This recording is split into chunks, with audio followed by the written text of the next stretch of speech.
কেন মা? বাপ রে বাপ, সারাদিন খালি ফোন আর ফেসবুক ফেসবুক ফেসবুক, বাপ রে বাপ। তোমার আর কোনো কাম কাজ নাই মা?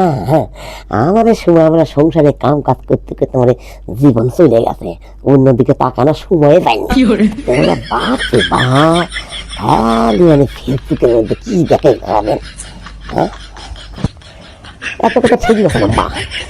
আপনি আসলে আগের যুগে এই সংসার কাজকর্ম বেশি করেছিলেন, এটা ঠিক, কারণ তখন তার ফেসবুক আর মোবাইল আছিল না। হ্যাঁ, তবে হ্যাঁ, এর মধ্যে আবার একটু মিথ্য আছে। হ্যাঁ, যেটা হচ্ছে আপনারা খালি কাজ কামই করেন সংসারে, আপনারা হচ্ছে পাড়া প্রতিবেশীর সাথে ঝগড়া করে বেড়াচ্ছেন, আবার গিবত করে বেড়াচ্ছেন। কিন্তু মা, আমরা এ যুগে এটা করি না, আমরা ফেসবুকের মধ্যে অন্য মানুষের ঝগড়ার গিবত দেখি। হলো কাহিনী।